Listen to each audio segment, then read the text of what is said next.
नमस्कार, बहुत स्वागत है आप सभी का। आप देख रहे हैं एबीपी गंगा। मैं हूं आपके साथ जया मिश्रा। बुलेटिन की शुरुआत बड़ी खबर के साथ करेंगे और बड़ी खबर मेरठ से आपको बता दें, बदन सिंह बद्दू के करीबियों पर बुलडोजर की कार्रवाई की गई है और बद्दू के राइट हैंड अजय सहगल की 7 अवैध दुकानों पर कार्रवाई हुई है। टीपी नगर इलाके में बुलडोजर से कार्रवाई हो रही है और एमडीए के पार्क की जमीन कब्जा कर बनाई गई थी दुकानें, जिस पर कार्रवाई हो रही है।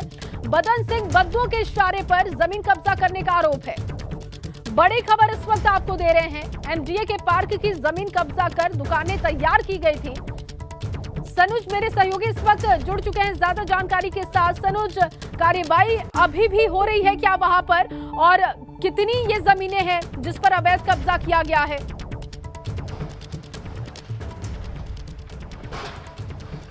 देखिए, 2.5 लाख के इनामी कुख्यात बदन सिंह बद्दो अभी तक फरार है, उसका कुछ नहीं पता चला है। लेकिन बद्दो के जो करीबी है अजय सहगल है, उस पर जो है मेरठ विकास प्राधिकरण का शिकंजा जरूर कस गया है। तस्वीरों में आप देख सकते हैं कि यहाँ जो एमडीए मेरठ विकास प्राधिकरण का पार्क कब्जा कर जो दुकानें बनाई गई थी अवैध रूप से, अब उन दुकानों पर जो एमडीए का महाबली है वो गरज रहा है। बाबा के राज में आप देख रहे हैं कि योगी राज में लगातार अवैध निर्माणों पर, कुख्यातों पर, माफियाओं पर एक से बढ़कर एक जो सख्त कार्रवाइयां हैं वो अमल में लाई जा रही हैं। और ये टीपी नगर, मेरठ का टीपी नगर इलाका है कि जहां पर बद्दो ने और उसके सहयोगी ने, राइट हैंड बोला जाता है बदन सिंह बद्दो का अजय सहगल, और उसने यहाँ मेरठ विकास प्राधिकरण की जो जमीन थी, पार्क की जमीन थी, उसको कब्जा कर यहाँ पर जो दुकानें हैं वो बना ली थी। इसके ऊपर भी बड़ा मार्केट बनाने की जो पूरी तैयारी है वो की जा रही थी। मेरठ विकास प्राधिकरण की टीम ने कई बार नोटिस दिए, लेकिन नोटिस का जवाब नहीं दिया गया। और आज यहाँ देखिए कि 1-2 नहीं बल्कि बाबा के जो 2 बुलडोजर हैं वो यहाँ इन अवैध निर्माणों पर गरज रहे हैं। कई और बदन सिंह बद्दो और उसके करीबी के जो कई और अवैध निर्माण है वो भी मेरठ विकास प्राधिकरण के निशाने पर है। फिलहाल ये 7 बड़ी दुकानें बताई जा रही हैं जिनकी कीमत करोड़ों में बताई जा रही है। चूंकि टीपी नगर जो है यहाँ पर बड़ा ट्रांसपोर्ट के कारोबारी है और छोटी छोटी जगह भी करोड़ों रुपए में बिकती है, तो करोड़ों रुपए की ये प्रॉपर्टी है। आज जिस पर जो बाबा का बुलडोजर है वो यहाँ पर गरज रहा है। देखिए, एक नहीं बल्कि 2 बुलडोजर हैं, वो लगातार यहाँ पर जो अवैध दुकानें हैं इन अवैध दुकानों को गिराने में लगे हुए हैं। अब तक जो आधा मार्केट है वो यहाँ पर गिरा दिया गया है और करीब आधा या 1 घंटे के अंदर जो पूरी ये दुकानें पार्क की जमीन पर बनी हुई थी इनको पूरी तरीके से यहाँ जमींदोज कर दिया जाएगा। ये शिकंजा आखिरकार क्यों इतनी देर से कसा गया, इस पर भी कहीं ना कहीं सवाल खड़े हो रहे हैं। मेरठ विकास प्राधिकरण के अधिकारियों पर भी उंगली उठ रही है, क्योंकि जब ये पार्क की जमीन कब्जाई गई तब मेरठ विकास प्राधिकरण के जो अधिकारी आखिर वो कहां सो रहे थे, कैसे बिना नक्शा पास कराए इन दुकानों का निर्माण करा दिया गया। छोटी छोटी जगह यदि किसी गरीब के यहाँ पर कोई निर्माण होता है तो मेरठ विकास प्राधिकरण के मैट या जेई पहुंच जाते हैं, लेकिन यहाँ इतनी बड़ी दुकानें जमीन पर बना ली गई। ऐसे में मेरठ विकास प्राधिकरण के जो अधिकारी हैं आखिर वो कहां सो रहे थे, ये भी कहीं ना कहीं सवालों के घेरे में है और इस मामले में भी जांच होकर सख्त कार्रवाई होनी बेहद जरूरी है। लेकिन तस्वीरें एक बार आप देख लीजिए, एबीपी गंगा पर एक्सक्लूसिव तस्वीरें चल रही हैं कि जो बदन सिंह बद्दो का करीबी है अजय सहगल, उसके ये जो दुकानें हैं उनको यहाँ पर गिराया जा रहा है। मैं दूसरी तस्वीर आपको दिखाना चाहूँगा कि ये यहाँ पर बुलडोजर गरज रहे हैं और दूसरी तरफ जो पुलिस का सख्त पहरा है वो भी यहाँ पर लगाया गया है। जो पुलिस के अधिकारी हैं उनसे भी हम बात करेंगे, लेकिन पहले आपको दिखा देता हूँ कि किस तरीके से इस पूरे रास्ते को, टीपी नगर के इस रास्ते को पूरी तरीके से ब्लॉक कर दिया गया है। और ब्लॉक करने के साथ ही यहाँ पर जो अवैध निर्माण है वहाँ पर बाबा का बुलडोजर गरज रहा है। आप देखिए, कई थानों की जो फोर्स है, कई थानों की फोर्स मौके पर बुला ली गई है। मेरठ विकास प्राधिकरण के भी कुछ अधिकारी यहाँ पर खड़े हुए हैं और वो खुद यहाँ पर वीडियोग्राफी कर रहे हैं। क्विक रेस्पॉन्स टीम है वो भी यहाँ पर खड़ी हुई है और जो पुलिस के तमाम अधिकारी हैं वो भी यहाँ पर मौके में। ये देखिए यहाँ कितनी बड़ी दुकानें, करोड़ों रुपए कीमत की ये दुकानें थी जिनको आज बाबा का जो बुलडोजर है वो धराशायी करने में जुटा हुआ है। मेरठ विकास प्राधिकरण का जो पार्क है उसको कब्जा कर ये दुकानें बनाई गई थी। बदन सिंह बद्दो है, 2.5 लाख का इनामी है और सबसे बड़ी बात यह है कि करीब 3 साल का वक्त बीत चुका है। बद्दो कहाँ है, इस सवाल का जवाब पुलिस के पास नहीं है। कई बार पुलिस ने मदद भी ली, मुखबिर तंत्र भी सक्रिय किया, लेकिन आज तक बदन सिंह बद्दो पुलिस के हाथ पे नहीं चढ़ पाया। ये तस्वीरें देखिए कि एक एक करके जो दुकानें हैं अवैध, उनको यहाँ पर गिराया जा रहा है और कुछ ही देर बाद ये पूरा जो पार्क के ऊपर, मेरठ विकास प्राधिकरण के पार्क के ऊपर जो बदन सिंह बद्दो के करीबी ने दुकानें बनाई थी, अब इनको यहाँ जमींदोज किया जा रहा है। ये काफ़ी समय से मामला सुर्खियों में था। मेरठ विकास के प्राधिकरण के जो अधिकारी उन पर भी उंगलियां उठ रही थी और आखिरकार आज वो दिन आ गया कि जब बाबा का बुलडोजर है इन अवैध निर्माणों पर यहाँ पर कार्रवाई कर रहा है। बहुत सख्त कार्रवाई ये की जा रही है। ठीक मैं अपने कैमरामैन सत्येंद्र से कहूँगा जरा बताएं कि देखिए ठीक बराबर में भी आपको जो मलबा नजर आ जाएगा, अभी कुछ दिन पहले भी यहाँ पर बुलडोजर चला था, ये भी बदन सिंह बद्दो के करीबी की जमीन बताई जा रही थी। और बदन सिंह बद्दो के लिए कहा जाता है कि पार्कों की जमीन, अवैध जमीनों पर कब्जे करने का एक बहुत बड़ा जराइम की दुनिया का बड़ा नाम रहा है बदन सिंह बद्दो। लेकिन योगी राज में एक एक करके बदन सिंह बद्दो के ऊपर एक से एक सख्त कार्रवाई की जा रही है। पुलिस के जो अधिकारी हैं उनके पास हम पहुंचते हैं, उनसे हम बातचीत करने की कोशिश करेंगे और जानेंगे कि आखिर ये पूरा मामला क्या था। यहाँ सीओ ब्रह्मपुरी है विवेक जी, उनसे हम बात कर लेते हैं। सर, आपसे जानना चाहूँगा कि किसकी दुकानें थी और क्या ये कार्रवाई चल रही है? ये बेसिकली जो मेरठ का बड़ा भू माफिया रहा है बदन सिंह बद्दो, उसका एक मुख्य सहयोगी और ये अजय सहगल नाम है, जो कि उनको जिसके ऊपर अन्य आपराधिक मुकदमे भी दर्ज है। और ये बदन सिंह बद्दो और उनके साथियों द्वारा ही ये जो पार्क की ज़मीन है उसको कब्जा करके और इस तरह के अवैध निर्माण कराए गए थे, जिस पे एमडीए ने अपने पूरे नियमों का पालन करते हुए ध्वस्तीकरण का आदेश पारित किया है। उसी आदेश के क्रम में आज ये ध्वस्तीकरण कराया जा रहा है। कितनी दुकानें हैं सर? ये करीब 7 दुकानें हैं जो करीब 176 स्क्वायर मीटर एरिया में बनाई गई हैं। अच्छा, कितने करोड़ की मान सकते हैं, चूंकि बहुत पॉश इलाका है, टीपी नगर में तो जगह ही नहीं मिलती है? देखिए, आप ये अनुमान लगा सकते हैं कि ये सिटी के बिल्कुल कोर में स्थित और इस तरह के बिल्कुल एक पॉश इलाके में निर्मित प्रॉपर्टी है। इसकी कीमत काफ़ी होगी, करोड़ों में आप इसका अनुमान लगा सकते हैं। अच्छा सर, एक सवाल वही है, बदन सिंह बद्दो के बारे में तो अभी कोई जानकारी नहीं? देखिए, उस स्तर पे भी प्रयास किया जा रहा है जिला स्तर पे, और इसके बारे में आपको अलग से जानकारी दी जाएगी। अच्छा, फिलहाल ये दुकानें बिल्कुल धराशायी की जाएंगी? ये बिल्कुल धराशायी की जाएंगी। बहुत बहुत शुक्रिया। तो सीओ ब्रह्मपुरी विवेक है, इनका सीधा कहना है कि इन दुकानों को पूरी तरीके से जमींदोज कर दिया जाएगा। फिर मैं अपने कैमरामैन सत्येंद्र से कहूँगा, एबीपी गंगा पर आप लाइव तस्वीरें देख सकते हैं। ये देखिए किस तरीके से यहाँ सुरक्षा के पुख्ता इंतजाम किए गए हैं। क्विक रेस्पॉन्स टीम भी है, आसपास के थानों की जो फोर्स है उसको भी बुला लिया गया है। और फिर मैं वहीं आपको लेकर चलता हूं। सत्येंद्र, जरा दिखाएं किस तरीके से मेरठ विकास प्राधिकरण की टीम यहां पर सख्त कार्रवाई कर रही है। बदन सिंह बद्दो के राइट हैंड इसको बोला जाता है अजय सहगल, और उसकी ये 7 दुकानें हैं, करोड़ों रुपए कीमत की ये दुकानें हैं। और ये पार्क कब्जा कर यहां पर इन दुकानों का निर्माण कर लिया गया था। अब तक जो 3 दुकानें हैं वो पूरी तरीके से तोड़ी जा चुकी हैं, जबकि बाकी दुकानों को तोड़ने की जो कार्रवाई है वो यहां अमल में लाई जा रही है। कुछ वक्त पहले इसके ठीक बराबर में जो पार्क की जमीन थी वो भी करोड़ों रुपए की जमीन थी, वहां पर भी कब्जा करने के बाद यहाँ एक बड़ा गोदाम बना लिया गया था और उसको रेंट पर, किराए पर दे दिया गया था और काफी पैसा वसूला जा रहा था। और अब ये जो दुकानें हैं, इस मामले में मेरठ विकास प्राधिकरण की टीम ने नोटिस जारी किया और नोटिस का कोई जवाब नहीं दिया गया, चूंकि ना तो ये नक्शा पास करके बनाई गई थी, अवैध रूप से बनाई गई थी, इसलिए इन दुकानों को गिरना ही था।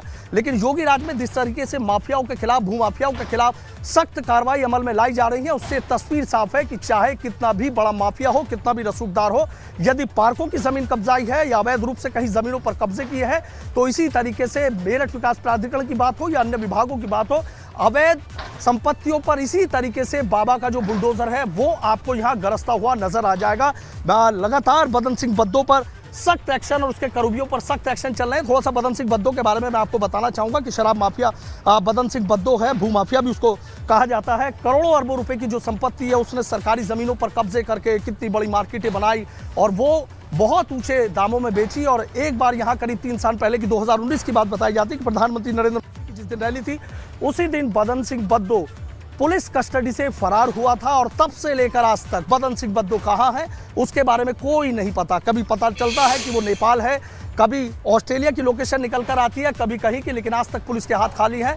अब ऐसे में पुलिस बदन सिंह बद्दो और उसके करीबियों पर सख्त एक्शन ले रही है और यही एक वो जो सख्त एक्शन है वो आपके सामने दिख रहा है कि जो बाबा का बुलडोजर है वो बदन सिंह बद्दो की इन अवैध दुकानों पर गरजता हुआ नजर आ रहा है। ये देखिए, अब तक जो 3 दुकानें हैं वो पूरी तरीके से जमींदोज की जा चुकी है। मैं थोड़ा सा और करीब जाने की कोशिश करूंगा, क्योंकि पीछे की तरफ इधर बीच की जो दीवार है वो हटा दी गई है और कभी भी ये जो बिल्डिंग है वो यहाँ पे गिर सकती है। ये देखिए, जो पहले बीच की दुकानों की जो बाउंड्री वॉल की गई थी, उन वॉल को, जो वॉल खड़ी की गई थी, उन वॉल को सबसे पहले जो मेरठ विकास प्राधिकरण का बुलडोजर है वो उनको ढहाने का काम कर रहा है और उसके बाद जो पिलर है उन पिलर को यहाँ पर गिरा दिया जाएगा। ये 7 दुकानें हैं, बेशकीमती जमीन है, ये पार्क की जमीन थी और इस पार्क की जमीन को कब्जा करके बदन सिंह बद्दो के राइट हैंड अजय सहगल ने इस पर कब्जा कर लिया था। खाली यही नहीं, न जाने शहर में ऐसी कितनी अवैध संपत्तियां हैं जिन पर भूमाफिया बदन सिंह बद्दो या उसके सहयोगी या उसके करीबियों ने कब्जे कर रखे हैं। और अब बाबा का जो महाबली है वो एक एक करके इन अवैध निर्माणों को जमींदोज कर रहा है। 176 मीटर से ज्यादा की ये जमीन बताई जा रही है, पार्क की जमीन है। ठीक इसके बराबर में भी बुलडोजर गरजा था अभी कुछ वक्त पहले और अब यहाँ पर भी बुलडोजर गरज रहा है। कई और ऐसे भी अवैध निर्माण हैं कि जिन पर जल्द ही बाबा का जो बुलडोजर है वो गरजेगा। कई और संपत्तियों को जो चिन्हित है वो चिन्हित करने का काम कर लिया गया है। यहाँ पर जो 2 जेसीबी हैं, जो 2 बुलडोजर हैं, वो यहाँ पर आपको गरजते हुए नजर आ जाएंगे।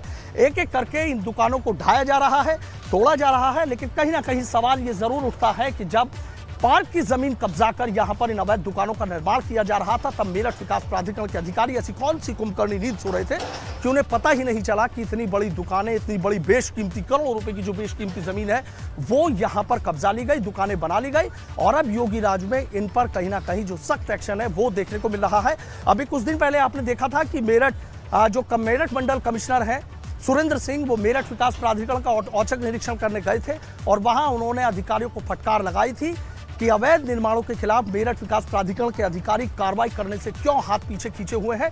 ऐसे कई जेई के खिलाफ उन्होंने जांच के भी आदेश दिए थे और शायद ये कमिश्नर की सख्ती का असर है कि इन दुकानों को बने हुए 3 से 4 साल का वक्त बीत चुका है, लेकिन बावजूद इसके अब इन दुकानों पर सख्त कार्रवाई यहां पर अमल में लाई जा रही है। यानी कहीं ना कहीं कमिश्नर मेरठ मंडल सुरेंद्र सिंह की जो सख्ती है, उनकी फटकार है, उसका असर मेरठ विकास प्राधिकरण के अधिकारियों पर साथ ही साफ मैसेज भी है कि अगर अवैध कब्जा है तो फिर वो बचेगा नहीं, चाहे आप कितनी भी कोशिश कर लीजिए, चाहे आप कितना भी रसूख क्यों ना रखते हो। बहुत शुक्रिया सनुज तमाम जानकारी के लिए, तस्वीरों के लिए। आगे बढ़ेंगे और बड़ी खबर आपको बता दें, रेलवे ने यूपी में रद्द की है 8 एक्सप्रेस ट्रेनें। थर्मल पावर प्लांट में लगी गाड़ियों को रास्ता देने के लिए ये कदम उठाया गया है। साथ ही आपको ये भी बता दें कि 28 अप्रैल से अगले आदेश तक ये ट्रेनें रद्द रहेंगी।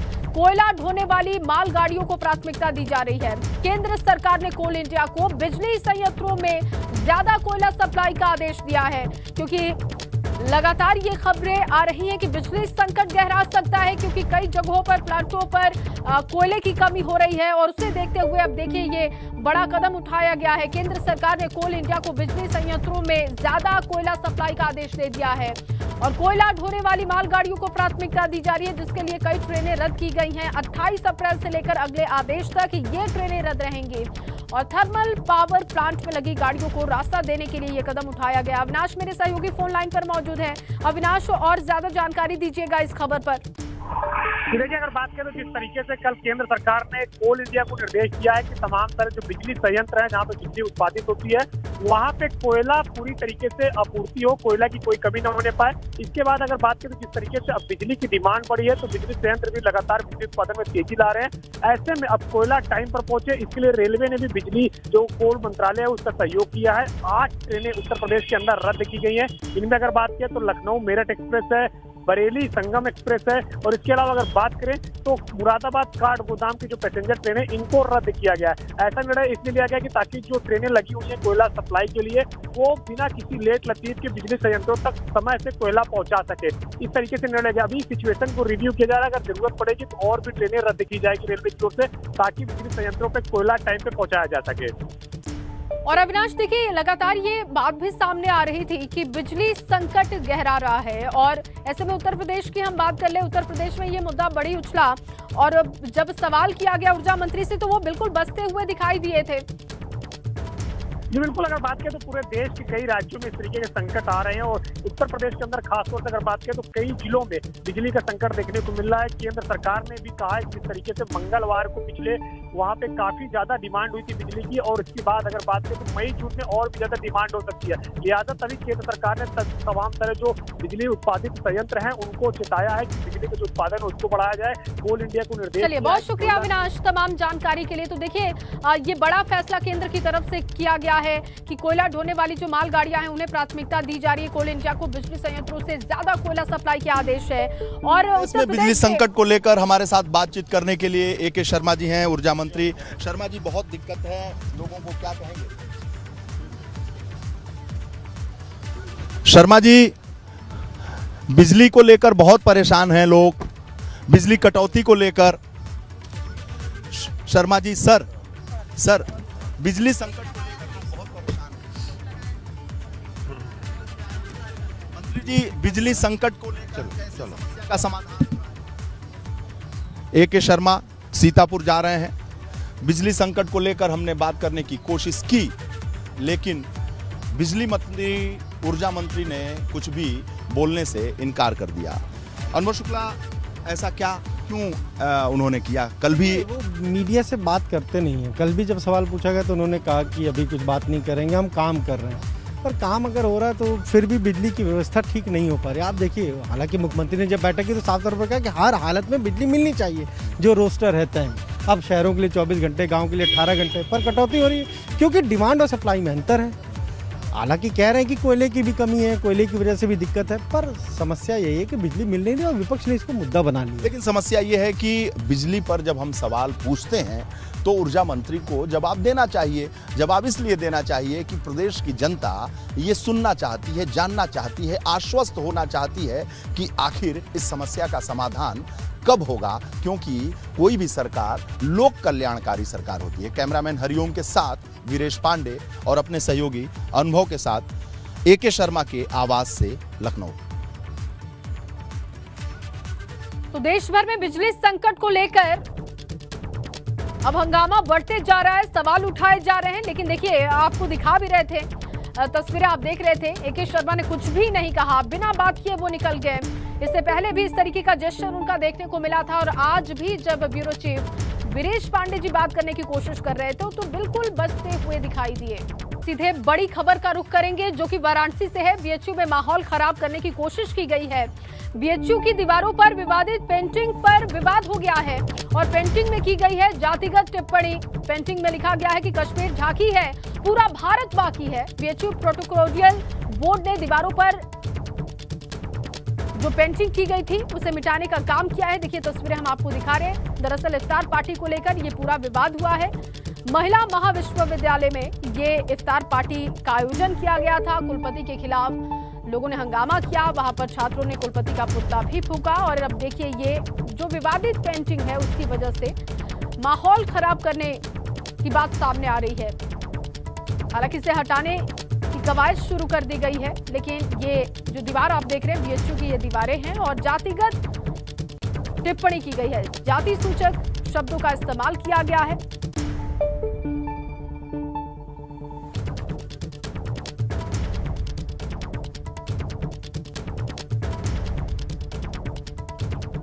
और इस पूरे विवाद की शुरुआत कहां से हुई है, चलिए आपको बताते हैं। दो तस्वीरें अब आपको हम दिखाने जा रहे हैं। ये देखिए, BHU में इफ्तार पार्टी का आयोजन किया गया। महिला महाविद्यालय में इफ्तार पार्टी का आयोजन हुआ। ये तस्वीरें आप देख रहे हैं जिसमें कुलपति भी शामिल हुए थे, जिसके बाद छात्र संगठन ने ABVP ने हंगामा किया, कुलपति का पुतला फूंका गया। रात की तस्वीर आप देख रहे हैं। देखिए, एक तरफ पार्टी हुई और छात्रों का ये कहना था कि कुलपति के पास बाकी कामों के लिए समय नहीं है, छात्रों से मिलने का समय नहीं होता है, लेकिन इफ्तार पार्टी में जाने का समय मिल रहा है। इफ्तार पार्टी का आयोजन किया जा रहा है जो कि BHU में कभी नहीं होता था।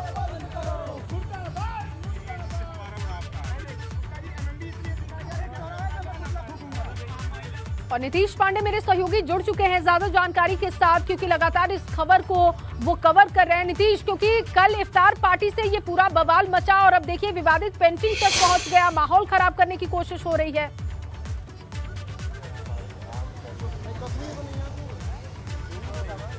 जया, इस वक्त मैं परिसर में ही मौजूद हूँ और ये वो दीवार है जहाँ पर जो पेंटिंग थी वो की गई थी और BHU के प्रोक्टोरियल बोर्ड ने उस पेंटिंग के ऊपर अपनी पेंटिंग लगा दी है। लेकिन छात्रों का विरोध किस तरह से है, किस कदर है, ये जान लेते हैं।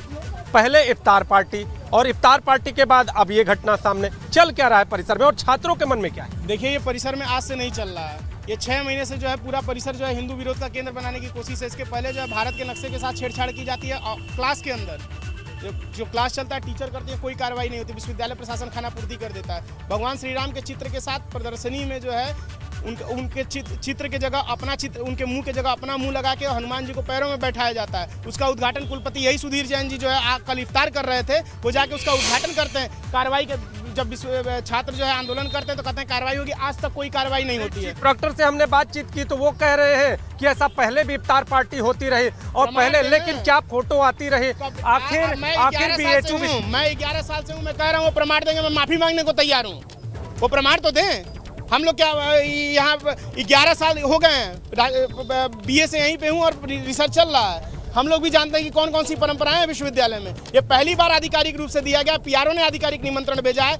कुलपति, रेक्टर, चीफ प्रॉक्टर, DSW सभी उस इफ्तार पार्टी में सम्मिलित हुए। उसका खर्च जो है कि MMB ने वहन किया, प्राचार्य के नाम से सबको निमंत्रण गया। और आप कह रहे हैं कि अधिकारियों को, छात्रों को क्या लगता है इसके पीछे क्या है? ये पूरी की पूरी एक जो है कि सोची समझी साजिश के तहत यहाँ काम चल रहा है। ये विश्वविद्यालय को डिस्टर्ब करने का प्रयास है और कुलपति के द्वारा डिस्टर्ब करने का प्रयास है। कल इफ्तार पार्टी हुई।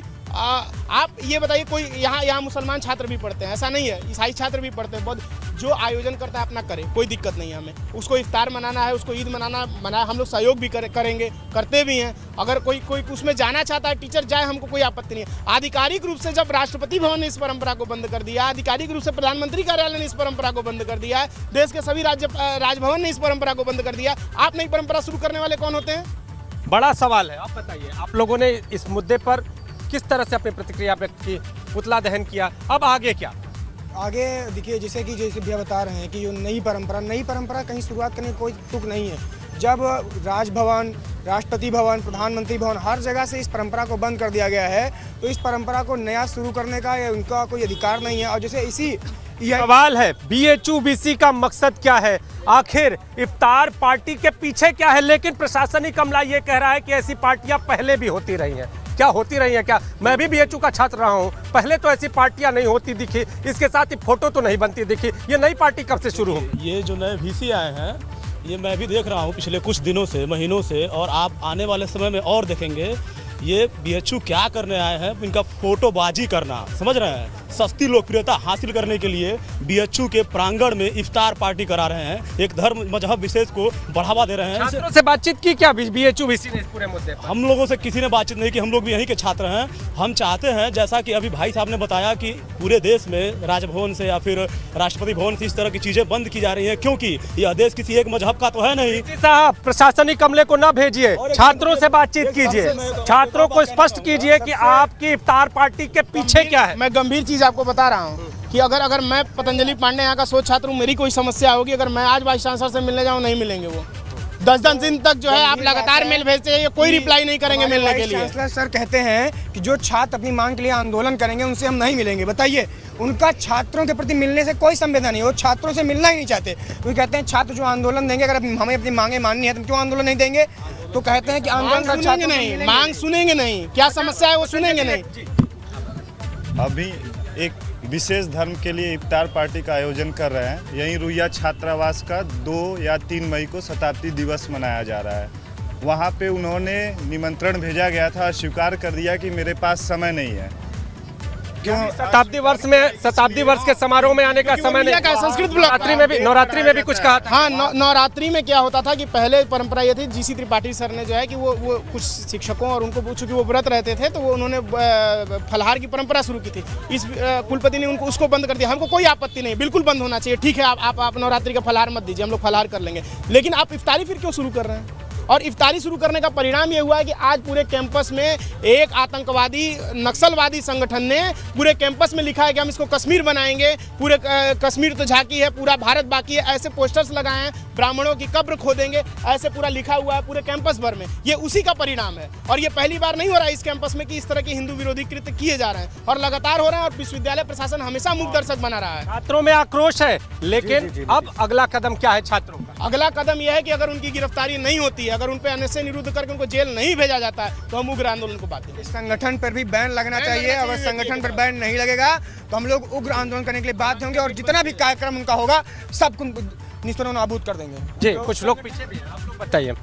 पिछले कई दिनों से जो देख रहे हैं, कई तरह के फेसबुक पोस्ट डाल रहे हैं, वो ब्राह्मणवाद के खिलाफ हो या फिर जिस तरह के सामंतवाद, इस तरह के खिलाफ वो भड़का रहे हैं हम लोगों को, कि ताकि हम लोग भड़कें और हम लोगों के खिलाफ। लोग इस जितना सब कुछ BHU परिसर में ये सारी चीजें चले, क्या आप लोगों ने इस पूरे मामले को लेकर BHUBC से कभी बात नहीं करनी चाहिए? BHUBC कभी बात करना चाहते ही नहीं। यदि हम लोग प्रोटेस्ट भी करते हैं कि हमारे VC आफ्टर ऑल है, एक प्रोफेसर हमारे गुरुदेव हैं, उनको आकर हमसे बात करना चाहिए। हमारा राइट है कि हमारा जो कम्युनिकेशन है हमारे प्रोफेसर से, टीचर से, वो बना रहे। कम्युनिकेशन बैरियर यहाँ हो चुका है। ये वीसी जी खुद क्रिएट किए हैं कम्युनिकेशन बैरियर, और बिल्कुल नहीं चाहते कि हम अपने स्टूडेंट से कम्युनिकेट करें। हम छात्र संगठन है, अगर आप इनका विरोध कीजिएगा तो आपके ऊपर ये किडनैपिंग का केस लगा देंगे, मोलेस्टेशन का केस लगा देंगे, आपको दबाने का। सिर्फ ईमेल भेजा गया था कि हम और आप इंडिविजुअली छात्रों की भावना हमने देख ली, छात्रों की भावना हमने देख ली। जो विश्वविद्यालय कैंपस में जो चीजें लिखी हुई हैं और कश्मीर का जो जिक्र किया गया है उसको लेकर भी गुस्सा है। और एक तर्क मैंने अभी देखा एक छात्र का, वो ये कह रहे हैं कि अगर परंपरा राष्ट्रपति भवन में या राज्यपाल या राजभवन में बंद हो गई है तो यहाँ भी बंद हो जानी चाहिए। लेकिन एक सवाल आप जरूर पूछें कि क्या इस प्रकार के आयोजन में वीसी का जाना या प्रोक्टोरियल बोर्ड के किसी अधिकारी का जाना असंवैधानिक है? क्या कानून इसकी इजाजत नहीं देता? फिर अगर कानून इसकी इजाजत देता है तो फिर इन लोगों को दिक्कत क्या है?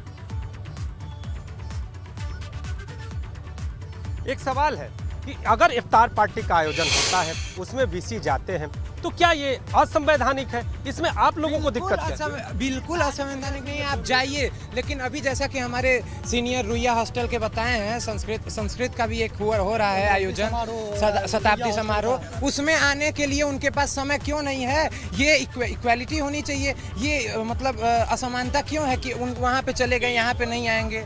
और सबसे बड़ी से जब आप पदभार ग्रहण करते हैं तो लिखते हैं कि हम आपसे डायरेक्ट बात करेंगे। हम बात करने जाते हैं, हमको 10-10 दिन का अपॉइंटमेंट दे दिया जाता है कि आप इसके बाद खाली होंगे तब बता जाए कब मिलेंगे, और इफ्तार पार्टी के लिए आप चले जाते हैं। बीएचयू वीसी किसी से नहीं मिलते हैं, ये छात्र हैं और इनकी ये बयान इनके हैं, ये छात्रों के बयान है कि बीएचयू वीसी अपने छात्रों से नहीं मिलते। विश्वविद्यालय जो है वो किसी धर्म और मजहब को विशेष रूप से बढ़ावा देने के लिए नहीं होता है, वो एक न्यूट्रल चीजें होती है। हमारा सवाल भी यही है कि अगर इफ्तार पार्टी में जाते हैं तो क्या यह असंवैधानिक है? इसमें नहीं जाना चाहिए। आप लोगों का क्या मत है, जाना चाहिए नहीं जाना चाहिए? बिल्कुल असंवैधानिक है। यदि कहा जाए यदि संवैधानिक होता तो हमारे राष्ट्रपति भवन, पीएमओ या ये इसको क्यों बैन करते हैं, ये आप कहें ना। राजेंद्र जी, जो छात्रों के जो सवाल है बीसी से वो साफ तौर पर यह है कि अगर विश्वविद्यालय में अन्य कार्यक्रमों में आप नहीं जा रहे हैं, अन्य कार्यक्रमों को आप दूर कर रहे हैं, तो आप इफ्तार पार्टी में क्यों जा रहे हैं? इस इफ्तार पार्टी की आपको बात बता दूं तो इस इफ्तार पार्टी का बीएचयू प्रशासन में पूरा प्रोटोकॉल बनाया गया। बीएचयू वीसी इफ्तार पार्टी करने पहुंचते हैं, इसकी फोटो भी जारी करते हैं, और इसके बाद जो सोशल मीडिया पर फोटो वायरल होती है, विवाद उसके बाद पनपता है और छात्र पुतला दहन करते हैं, और एक मामला इस दीवार पर सामने आ जाता है। आज की सुबह यहाँ पर लेखनी सामने आती है विशेष समुदाय को लेकर, कश्मीर को लेकर, और उसके बाद से पूरे परिसर में आक्रोश का माहौल है। और इस आक्रोश को शांत करने के लिए यहाँ पर सुरक्षा बलों की तैनाती की गई है, पुलिस बलों की तैनाती की गई है, बीएचयू का प्रशासनिक अमला भी मौजूद है। हमने इस मुद्दे पर बीएचयू के चीफ प्रॉक्टर से बातचीत की, उनका ये कहना था कि अगर कोई विशेष आयोजनों में जाए तो इस पर आपत्ति नहीं होनी चाहिए। लेकिन छात्रों की आपत्ति अपनी जगह है, छात्रों का ये कहना है, छात्रों की आपत्ति नीतीश जो बात समझ में आ रही है वो ये है कि वो दूसरे आयोजनों में नहीं जाते हैं जो उनके पक्ष के करना चाहते हैं। बिल्कुल, इन आयोजनों में जाना असंवैधानिक है क्या? नहीं, इन आयोजनों में जाना असंवैधानिक नहीं है, इन आयोजनों को आयोजित करना असंवैधानिक है। आप कोई लड़का अगर अपने से आयोजित कर रहा है, बुला रहा है आपको, जाइए, ठीक है। आप ये बताइए कि जब एसबीडीबी आपको बुला रहा है तो आपके पास समय नहीं रह रहा है। पूरी परंपरा जो कि कभी विश्वविद्यालय में हुई नहीं, नई परंपरा आप इफ्तारी की डाल रहे हैं, वो भी विश्वविद्यालय द्वारा। उसका निमंत्रण प्राचार्य ने दिया, मैं आपको फोटो दिखा सकता हूँ उसका। वो प्राचार्य के नाम से निमंत्रण गया है, वो किसी व्यक्ति के नाम से नहीं गया है, वो प्राचार्य के नाम से गया है। रेक्टर गए हैं, वाइस चांसलर गए हैं, चीफ प्रॉक्टर गए हैं, डीएलडब्ल्यू। कौन सा विश्वविद्यालय का अधिकारी है जो वहाँ नहीं था, बता दें, एक सिंगल। और आप कह रहे हैं कि जो है वो नीतीश एक सवाल करें कि क्या दूसरे धार्मिक आयोजन जी बात आ गई नीतीश, क्या एक सवाल और पूछे कि क्या दूसरे धार्मिक आयोजन या इससे धर्म से जुड़े आयोजनों में प्राचार्य की तरफ से या कुलपति की तरफ से कभी कोई आमंत्रण पत्र नहीं गया? क्या इससे पहले किसी और धार्मिक आयोजन में विश्वविद्यालय का इन्वॉल्वमेंट नहीं रहा? क्या ऐसा हुआ है? ये इन्हीं से पूछ लेते हैं। पतंजलि, एक चीज जानना चाहेंगे, जो दूसरे धार्मिक आयोजन हुए क्या उसमें कोई इनविटेशन यहाँ के बीएचयू प्रशासन की ओर से नहीं गया? क्या अन्य में कहीं पे इन्वॉल्वमेंट रहा कि नहीं? देखिए, एक बहुत, जब मालवीय जी थे तब से परंपरा है कि जब नए सत्र का उद्घाटन होता है तो जो विश्वनाथ मंदिर है वहाँ रुद्राभिषेक होता है। ये परंपरा मालवीय जी ने शुरू की थी, ये नई परंपरा नहीं है, ये विश्वविद्यालय की परंपरा है। विश्वविद्यालय द्वारा जो है वो होता है, स्थापना दिवस के दिन एक आयोजन होता है स्थापना दिवस स्थल पे, और उसके अलावा कोई भी आयोजन नहीं होता जिसमें आधिकारिक रूप से निमंत्रण। पहली बार इफ्तार का आधिकारिक निमंत्रण गया है, अगर कोई किसी छात्र, यहाँ ये काशी हिंदू विश्वविद्यालय है, यहाँ मुसलमान भी पढ़ते हैं, यहाँ ईसाई भी पढ़ते हैं, यहाँ सभी धर्मों के जो है मानने वाले लोग पढ़ते हैं और उत्सव भी मनाते हैं वो अपना, ऐसा नहीं है कि नहीं मनाते हैं और उसमें कोई रोकता नहीं है, कोई टोकता नहीं है, जिसको जाना है वो जाता भी है। लेकिन आधिकारिक रूप से आयोजन नहीं होता है इफ्तार का। पहली बार आधिकारिक रूप से, वो भी जब उत्तर प्रदेश सरकार ने कहा कि कोई नई धार्मिक परंपरा विकसित नहीं होगी इधर बीच में, उसमें ये करना, ये एकदम स्पष्टतः जो है ये दर्शाता है कि ये खास मंशा के रूप काम कर रहे हैं। यहाँ तक कि मैं बता दूं कि यहाँ एग्जीबिशन लगा था भगवान राम के चित्र के साथ जो है कि छेड़छाड़ हुई थी, कुलपति जी उसका उद्घाटन किए थे, वहाँ तो उद्घाटन कर रहे हैं। नीतीश आ गई बात, और उस पर कोई कार्रवाई नहीं, बात नीतीश, सारी बातें आ गई, कोई कार्रवाई नहीं। राजेंद्र जी, सवाल छात्रों के हैं और इसका जवाब बीएचयू वीसी को ही देना होगा। अब देखना ये होगा कि बीएचयू वीसी छात्रों से कब मिलते हैं, जो आरोप लगा रहे हैं छात्रों के बीच आते हैं। राजेंद्र जी, बिल्कुल बिल्कुल, ये छात्र जो बात कह रहे हैं वाइस चांसलर के बारे में, इसका उत्तर तो वही दे सकते हैं कि वो किन आयोजनों में शामिल हुए हैं या क्या आधिकारिक आयोजन विश्वविद्यालय की तरफ से किया गया तो क्यों किया गया, क्या दूसरे धार्मिक आयोजनों में भी विश्वविद्यालय ऐसे ही इन्वॉल्व होता है। इसका उत्तर निश्चित रूप से बीएचयू के कुलपति ही दे सकते हैं। लेकिन हमने सारी भावनाएं देखी छात्रों की, अब उसमें कितना तर्क है और कितने तर्क के बाहर की बात है, ये हमारे दर्शक खुद तय करेंगे।